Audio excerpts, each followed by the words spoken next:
BNR gold and diamonds తరుగు తక్కువ బంగారం ఎక్కువ. ఇప్పుడు మన వైజాగ్ లో జూలై 24న గ్రాండ్ ఓపెనింగ్.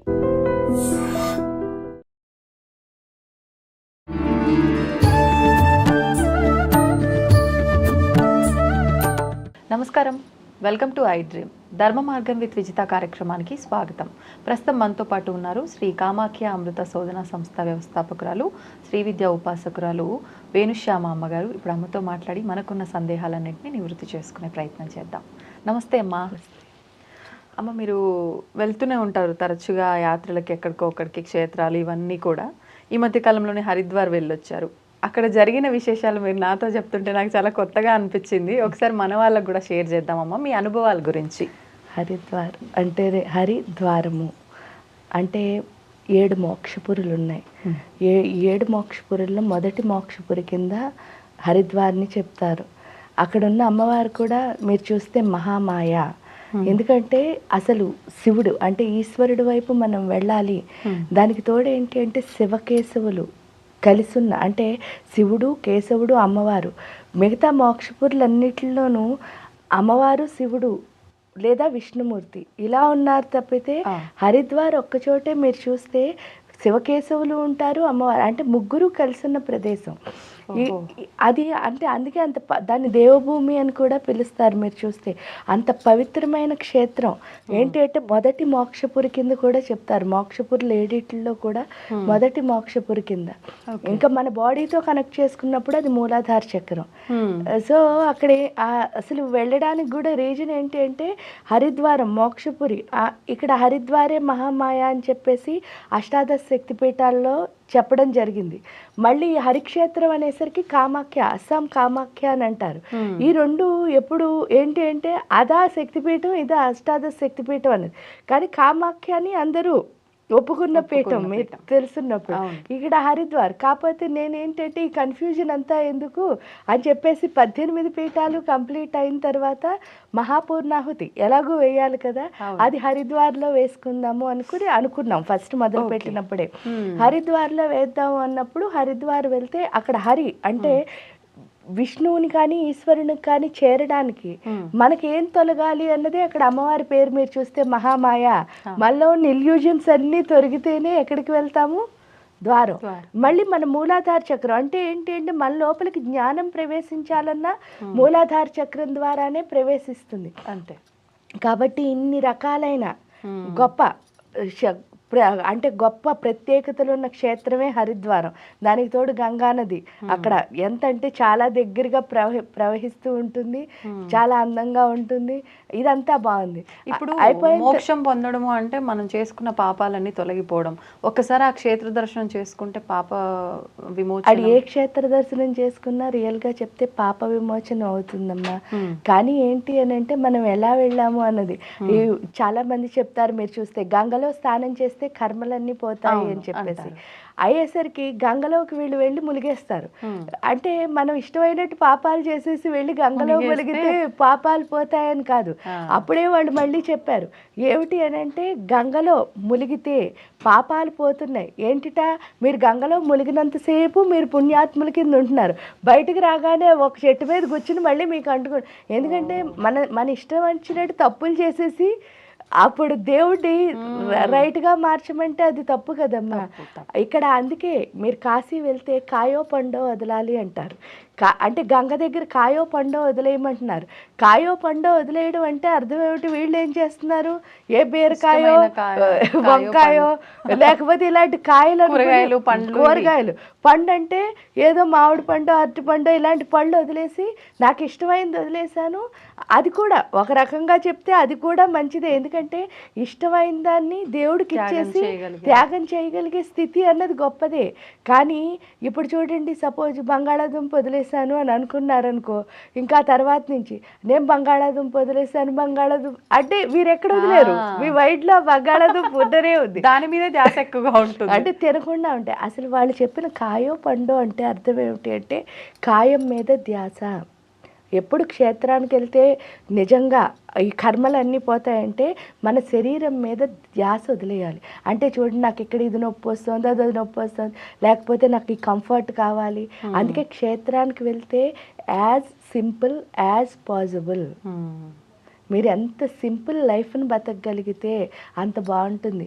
అంతేకాని నడవనండి, నాకు కరెక్ట్గా నా గుమ్మం వరకు ఏంటంటే ఇక్కడ ఎలా ఫెసిలిటైజర్గా ఉన్నానో అలా ఉండాలి, నాకు ఏసీ రూమే ఉండాలి, నేను ఇలాగే అలా అనుకుంటే అసలు క్షేత్రానికి వెళ్ళనవసరం లేదు. అప్పుడు మీకు మోక్షం అనే దానికి అసలు మీకు సంబంధం ఉండదు. ఏంటంటే యాజ్ సింపుల్ యాజ్ పాసిబుల్ అంటే ఫస్ట్ కాయం మీద ధ్యాస వదిలేయాలి. క్షేత్రానికి వెళ్ళగానే మిమ్మల్ని మీరు మర్చిపోయి కాయం మీద ధ్యాస వదిలేయడం అంటే ఏంటి అంటే అక్కడున్న ఏ దేవత అయితే ఉందో దాంతో కనెక్ట్ అవ్వగలగాలి. అప్పుడు మీకు ఖచ్చితంగా మోక్షము అన్నది వస్తుంది. రెండోది పండు అంటే అర్థం ఏమిటి అంటే ఫలితం. అంటే ప్రతిసారి చూడండి, నేను ఇది నీకు చేశానా, నాకు ఈ రిజల్ట్ కావాలి, అది వదిలేయాలి, ఆశించే లక్షణం వదిలేయాలి. సో ఈ రెండు ఎప్పుడైతే వదిలేస్తారో అప్పుడు తప్పకుండా మీరు క్షేత్రంలో ఉన్న దేవతతో కనెక్ట్ అవుతారు.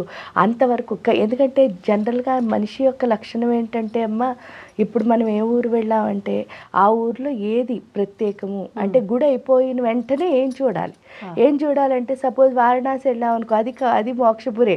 వెళ్ళామనుకో బెనారస్ చీరలు ఉంటాయి, వెంటనే మగ్గాల దగ్గరికి వెళ్ళాలి.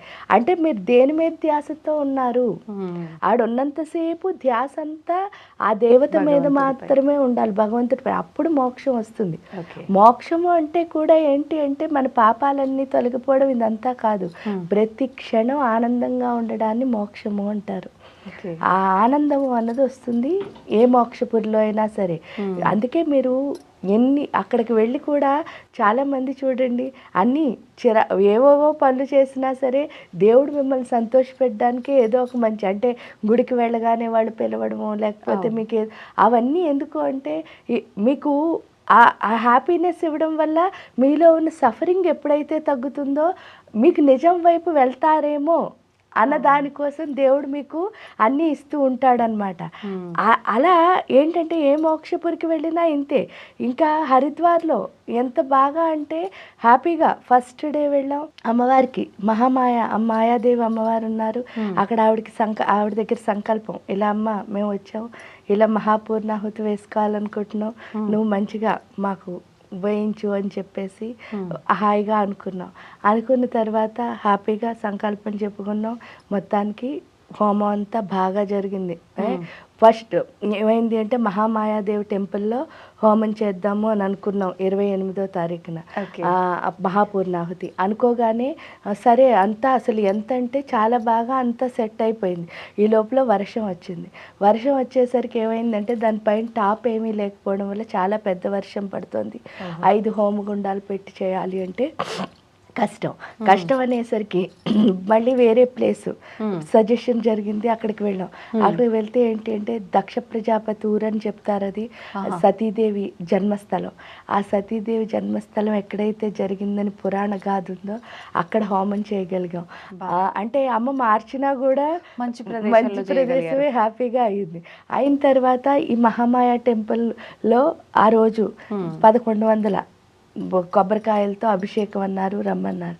వచ్చిన తర్వాత చక్కగా అందరం అమ్మవారి అభిషేకంలో పాల్గొన్న తర్వాత అసలు చాలా మంచిగా వచ్చిన ప్రతి ఒక్కళ్ళకి ఆయన ఎలా అంటే అసలు ఎందుకు చేశారు అంటే తెలీదు. ఇప్పుడు చూడండి, పుట్టింటికి వెళ్ళారు, ఆడపిల్ల కి ఎలా అయితే సారీ చీర ఇచ్చి పంపిస్తారంటారు కదా, అలా వచ్చిన ప్రతి ఒక్కళ్ళకి ఆయన అది ఇచ్చి పంపించారు. అంటే ఒక 15 మంది వస్తే 15 మందికి ఇచ్చి చక్కగా పంపించి, అంటే మీరు కావాలంటే జపం చేసుకుంటున్నాం, ఎంతసేపు టైం ఉంది అంటే అప్పటికే 12 అయింది. 10:30కి అభిషేకం మొదలైంది, 12, 1 గంట అయింది.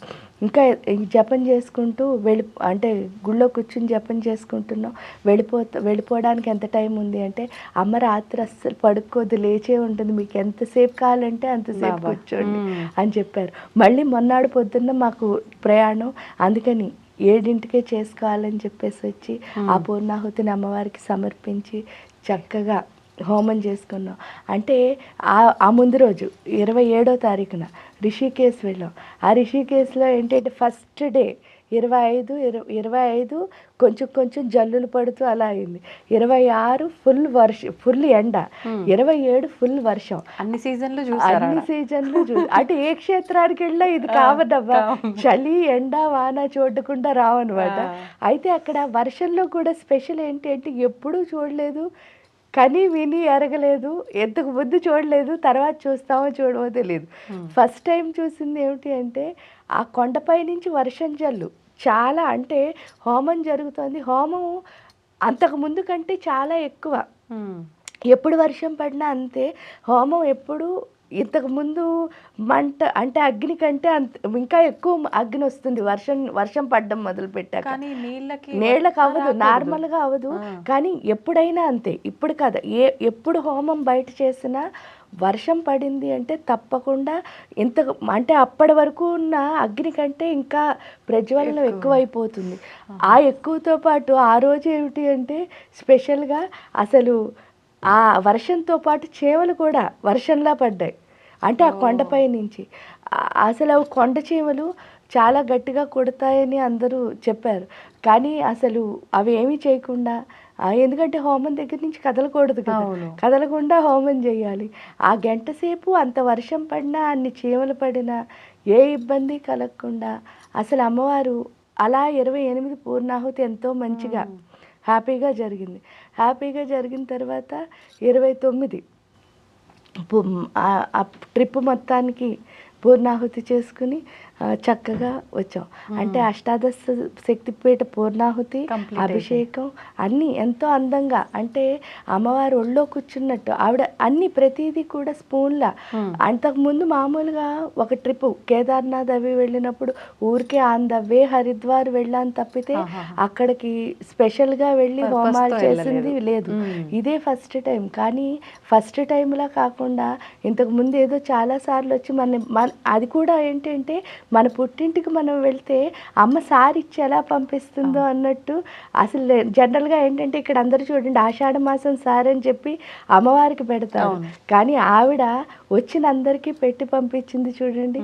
అది ట్రిప్కి చాలా నిజంగా అంటే ఎవరైనా గమనించుకున్నారో లేదో కానీ చాలా స్పెషల్ అనమాట. అందరూ అయితే చాలా సంతోషపడ్డారు వచ్చిన ప్రతి ఒక్కళ్ళు. ఆ రోజు అభిషేకానికి వచ్చిన ప్రతి ఒక్కళ్ళు చాలా చాలా సంతోషపడింది. ఎందుకంటే ఒక ఆవిడకి మళ్ళీ ఇస్తున్నారనమాట, రెండోసారి మూడోసారి.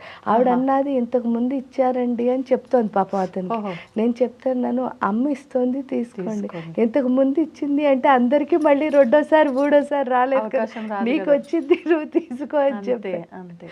అదే అమ్మ ఏది ఇస్తే అది తీసుకోవాలి కదా. అసలు అంత బాగా అంటే చాలా హ్యాపీగా జరిగింది. అంటే అంటే అమ్మ మోక్షం, హ్యాపీ అంటే ఇదే కదమ్మా. చిన్ని చిన్ని సంతోషాలు అందరికీ, అంటే ఆ సంతోషం ఏమవుతుంది అంటే అమ్మకు పూర్తిగా దగ్గర చేస్తుంది అని నాకు అనిపిస్తుంది. అందుకనే ఇలాంటి చిరు సంతోషాలు పిల్లలందరికీ ఇచ్చి ఆవిడ దగ్గర ఉంచుకుంటుంది. ఒక్కసారి కనుక ఆ రుచి మనకి తెలిసిందనుకోండి, ఇది హనీ బీ లాంటిది అనమాట. ఎలా అంటే బీ వెళ్ళి ఏం చేస్తుందిట అంటే ఈగ వెళ్ళి ఆ హనీని తాగుదామని ఫస్ట్ అనుకుంటుంది, తాగిన తర్వాత లేచి వచ్చేద్దాం అనుకుంటుందిట. కానీ ఆ జిగటకు ఏమవుతుంది అంటే అది అక్కడ అతుక్కుపోతుంది, స్టిక్ అయిపోతుంది, అది లేవలేదు. అదేవిధంగా ఆ ప్రేమని కనుక మనం అనుభవించగలిగాము అంటే ఆ బీలా మనం కూడా ఏమవుతామంటే హనీకి అంతుకుపోతాం అనమాట. ఆ స్థితిని మోక్షపురి ఖచ్చితంగా ఇస్తుందమ్మా. అంటే ఇంత సాధన అంటే ఏదో ఒక మంత్రం. అందుకని నేను ఎప్పుడు చెప్తా, అక్కడికి వెళ్ళినప్పుడు ఇది కొనుక్కుందాం అది కొనుక్కుందాం అవి కాదు, మన కళ్ళకు కనిపించాయనుకో తప్పులేదు, కానీ దాని మీద వ్యామోహంతో వెళ్ళకూడదు. చక్కగా మనం ఎందుకు వచ్చాం ఆ పర్పస్ అయితే దేవుడి కోసమే కదా, ఆ పర్పస్ని మనం ఫుల్ఫిల్ చేయగలిగితే తప్పకుండా ఈ మోక్షపురులు ఖచ్చితంగా మోక్షాన్ని ప్రసాదించేవే. ఎందుకంటే హరిద్వార్ చూడండి, కంచి చూడండి, మళ్ళీ ఉజ్జయిని చూడండి, కాశీ చూడండి, ద్వారకా చూడండి, మధుర చూడండి, ఇవన్నీ ఏమిటి అని అంటే మన అయోధ్య అన్నీ మనకి మోక్షాన్ని ప్రసాదించేవి. ఆ పేరుల్లోనే మనకి ఏ విధమైన మోక్షం వస్తుంది అని వాళ్ళు చెప్పేస్తున్నారు. అప్పుడు ఆ పేరు నాకేమనిపిస్తుంది అంటే అక్కడికి వెళ్ళడం కూడా అవసరం లేదు, ఆ పేరు స్మరిస్తే చాలు మన పని అయిపోతుంది అనిపిస్తుంది. అంటే ఎన్నిసార్లు స్మరిస్తామో అంత దగ్గరగా ఉంటాం దేవుడికి. మీ నమ్మకం అమ్మ. నమ్మకం కాదు 100%. అంటే నేను అనుభవించాను కూడా, అనుభవంలో కూడా ఎక్స్పీరియన్స్ కూడా ఉన్నది. అంటే అది నమ్మకం కంటే కూడా ఎక్స్పీరియన్స్ కూడా ఉంది. అందుకే ఖచ్చితంగా చెప్పగలిగి, ఎందుకంటే కాశీ ఎంత ఎంత అంటే అది నమ్మకం అనుభవం మీరే చెప్పండి. నేను ఏ ఊరు బయలుదేరినా సరే, ఏ ఊరైనా కానివ్వండి, అది కాలంటే పక్కింటి, సపోజ్ ఇక్కడికి వస్తున్నాను అనుకో, ఇక్కడ అంటే నేను ఇంటి దగ్గర నుంచి ఇక్కడ ఎంత మ్యాక్సిమం 15 మినిట్స్ కూడా పట్టదు. ఈ 15 మినిట్స్ టైం లోపల ఖచ్చితంగా విశాలాక్షి అమ్మవారి ఫోటో నాది ఎవరో ఒకళ్ళు అంటే ఆ గుళ్ళో వాళ్ళు ఎవరో ఒకళ్ళు నాకు వాట్సాప్లో పంపిస్తారు. అది ప్రతిరోజు జరగదు కదమ్మా. ఇంట్లోంచి బయటకు గదలుగానే ఎలా వస్తుంది అసలు? మరి అది అంటే అది ఎక్స్పీరియన్సే కదా, నమ్మకం కంటే ఎక్స్పీరియన్సే కదా. అంతే, అవును. అంటే నేనున్నాను, నువ్వు ముందు నడు అని చెప్పినట్టే కదా. దానికి తోడు ఇక్కడ అనుకుంటా, అంటే మీరేం క్వశ్చన్స్ వేస్తారు అని నేను ఎప్పుడూ ఆలోచించను, నేనేం ఆన్సర్లు చెప్తానో కూడా మీకు అనుకోరు. కానీ అవి అప్రయత్నంగా అలా వస్తూ ఉంటాయి కదా, అవి కూడా మరి ఆవిడిచ్చినవే కదా. అంటే అది అంటే ఆ అనుభవం గొప్పది కదా, నమ్మకం కంటే. ఆ అనుభవం తెచ్చుకోవాలి అంటే ఖచ్చితంగా ఏదో ఒకటి చెయ్యాలి కదా. ఆ మంత్రము లేకపోతే ఆవిడ స్మరించిన నామము ఏదో ఒకటి చెయ్యాలి. చేస్తేనే అనుభవం అన్నది వస్తుంది. లేకపోతే ఎవరు చెప్పినా సరే వాళ్ళు ఏదో చెప్తున్నారులే అది అనిపిస్తుంది. కానీ మనకు అనుభవం రావాలంటే ఖచ్చితంగా ఏదో ఒక అభ్యాసం చేయాలి. ఎందుకంటే అభ్యాసాతిశయజ్ఞాత షడద్వాతీత రూపిణి. ఆ రూపాన్ని చూడాలి అంటే ఖచ్చితంగా అభ్యాసంతోనే అనుభవం వస్తుంది. అదొక్కటి తెచ్చుకుంటే చాలు, ఇంకెవరు మనకేం చెప్పక్కర్లేదు. అన్నీ మనకే అన్నట్టు అనుభవాల్లో మనకు తెలుస్తుంటాయి కాబట్టి ఇంకా ఎక్కువ శ్రద్ధగా మనం అమ్మని పట్టుకోవడానికి ఆసక్తి చూపిస్తాం. సంతోషం అమ్మా, ధన్యవాదాలు. And for more videos, please subscribe to iDream channel. Subscribe to iDream Media. Please subscribe to iDream. Please subscribe to iDream. Please subscribe iDream. And please subscribe to iDream. For more videos, subscribe to iDream. please like, share and subscribe to the channel. Congratulations, iDream. Subscribe to iDream. Subscribe to iDream. So subscribe to iDream Media. iDream ki iDream team andarki huge congratulations. Please subscribe iDream Media. Please subscribe to iDream. Subscribe iDream. Please subscribe to iDream. iDream అంటే నా కళల channel subscribe చేసుకున్న నోరు తిరుగుతలేదు, మీరైతే గంట గుర్తు కొట్టండి. For more such videos, please subscribe to iDream. Subscribe to iDream. Please subscribe to iDream. Please subscribe iDream Media. Please do subscribe to iDream. Please subscribe to iDream Media. For best entertainment and information, please subscribe iDream. And don't forget to subscribe to iDream.